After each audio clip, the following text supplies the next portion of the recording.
Anytime I think about some of the things I had really strong opinions about before becoming a parent, before I actually had my kids, and then how I feel about those things now, or how I did a complete 180 after I actually had kids, I just have to laugh.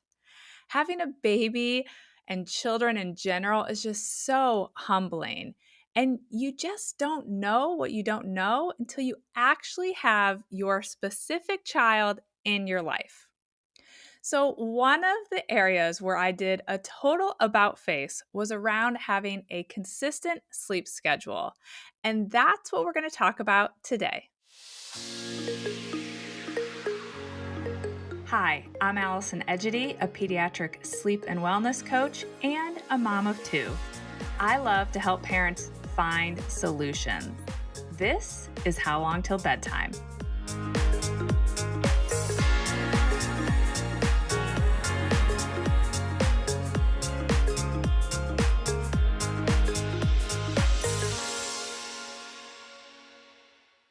Before my oldest daughter, Addison, was born, we were determined to not lose our freedom to a rigid nap schedule. We took Addison everywhere, and initially she was awesome. She would sleep in the car, the stroller, in her car seat, in a restaurant, in the carrier. Although she didn't love the carrier as much as my second, but she was pretty nimble, and we were out and about. She was in daycare starting at 12 weeks, and I was frankly hoping that the care providers there were going to kind of magically teach her to nap well in the crib, although I wasn't too particular about when she would nap, but I was hoping they might help things improve in that area, which they didn't. And then on the weekends, we didn't provide a lot of daytime structure because we wanted to be out and about doing things. So we were just kind of trying to follow her cues and have her sleep when she would sleep. And if you've been around for a while, you know that her sleep went from being okay in the first couple of months to really bad by the time she hit 4 months. And then it was just a roller coaster. And while we had no consistent nap schedule throughout those early years, frankly, we did diligently try to implement sleep training during the night after she hit about 4 months. Things would start out okay, and then slowly but surely, everything would begin to unravel no matter what sleep training method we implemented. So, I won't go into all the details of what ended up being our nearly 2-year journey of several attempts at sleep training, total sleep deprivation, and me really hitting my rock bottom. But as time went on, we completely lost the ability to confidently make those plans on the weekends that we had dedicated ourselves to. So that freedom that we were clinging on to slowly started to fade away. We had no idea how Addison was going to sleep at night. We had no idea when she would nap. And we had no idea how long each nap would last when they actually did happen. And while she would easily go to bed at night, she was up several times during the night, and she sometimes wanted to start her day at 4:30. And then because of all of that, her naps were starting early, or the times varied every single day. And when we put her in the crib to nap, they didn't really last very long, so her crib naps were really short. And Addison was becoming more and more irritable about the whole thing. And she was no longer nearly as chill when we were out and about. If we were going to a restaurant or going to a friend's house, she just wasn't as chill as she once was, probably because she wasn't getting good quality sleep. And to add to it, it was during this period where we then welcomed a second baby into our family just to add to the chaos. So, planning outings with friends started to actually feel really stressful. And so, we were doing less. And traveling, which is something else we love to do, was not only stressful, but starting to become really exhausting because sleep became even less controllable once we were out of our home environment. All of this left me feeling like I was trapped at home more than ever, way more than we had planned. So, despite our best laid plans, it felt like just like that, the go with the flow freedom that I had envisioned before becoming a parent had completely vanished. Sleep deprivation and not having consistency in my life did not bring out the best in me. I was not the patient parent that I had envisioned being. And while going to work in some ways was my escape from the unpredictable nap days that happened at home, I was exhausted. And I definitely didn't feel like I was bringing my best to work either, which is another place I really love to thrive. And so one day in a sleep deprived state, I saw a friend of mine posting on a sleep consultant's Facebook, and I immediately purchased a package. I filled out that intake form, and a few days later, I received a sleep plan that she had written. So we had not talked, but I had given a lot of detail in this plan or in this intake form. And then she sent me this plan, and I was quite taken aback by her guidelines, by how strict I was told Addison's schedule needed to be in order for her to sleep well. And despite the fact that I was in such a low state, and I knew that what we were doing wasn't working, I was still resistant to the idea of having to be locked into a schedule. Because if I'm being honest, I can be a little bit stubborn sometimes. And this was early in my parenting journey. I hadn't yet come to the realization that there were going to be many things that I would have to do a 180 on, that I really needed to shift to reserve the right to change my mind. At that moment in my life, I was still not there. So I was digging my heels in.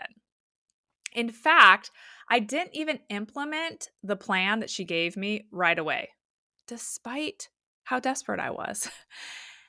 But then, as we headed into the holiday season, because this was shortly before the holidays, which is part of the reason I didn't implement it. We had upcoming gatherings that we wanted to attend, and we were planning to travel over the holidays. So I just kind of pushed it off as maybe this isn't right for me right now. And then during our trip back to the Midwest over Christmas, that's when I really hit my rock bottom. I share this story in more detail in episode 29, so I won't go into it here. But I came home from that trip knowing I needed to follow up with that sleep consultant and I needed to implement her plan, even if I didn't like it, because I needed to accept that she knew more than me, she knew better than me in this situation, and I at least needed to give it a try before I could say it wasn't for me, because something had to change. And here's the thing about me. I am coachable in the sense that when I decide, okay, I'm in it, I want to learn something, I want to do something, I'm all in. So when I did decide to take action, I implemented that sleep plan to the T, including leaving work early for 2 weeks to get Addison in bed at a really early bedtime to help her overcome her sleep debt. And it was really challenging. I had a lot of moments of frustration and doubt during that time, but 11 days later, which now sounds like no time at all, but if any of you have done this, you know when you're in it, every day feels like a long day. 11 days after starting this transition of getting Addison onto a really consistent schedule and teaching her healthy sleep habits, Addison was sleeping 11 and a half hours at night, and she was taking an awesome nap that consistently started at the same time each day. And we actually had to change her down from taking 2 to 1 nap during this process. And so I was shocked. I was shocked by the fact that we had tried for nearly 2 years to read books and teach her how to sleep, and nothing was working. And then it was this really structured approach and schedule that changed everything for her. I couldn't even believe it. But you better believe I quickly put Ainsley on a consistent 3 nap schedule around that time, because she was still at the age to be on 3 naps. And I quickly transitioned away from being a little willy-nilly with her, which she's more naturally inclined to sleep. And I already had her sleeping through the night at that point. but I was being a little loosey-goosey with the naps with her, which I could get away with her. She's a little more flexible, but I quickly put her onto a schedule as well because I thought, wow, if this child can thrive and be her best little self, even my laid back child is probably going to thrive and be even better off with a consistent schedule. So I quickly put her on a schedule as well. And we functioned like completely different people at that point. I think what Mike and I came to realize in the months that followed this transition was that we had so much more freedom when we were living by this consistent sleep schedule than we ever did when we were trying to just go with the flow and take things in stride. Because now we knew when our girls were going to nap. We knew that we wanted to be home during those times for the most part. To have them take naps at home. And we knew when we wanted to be home in the evening to make sure they got to bed on time to set them up for good days the following day.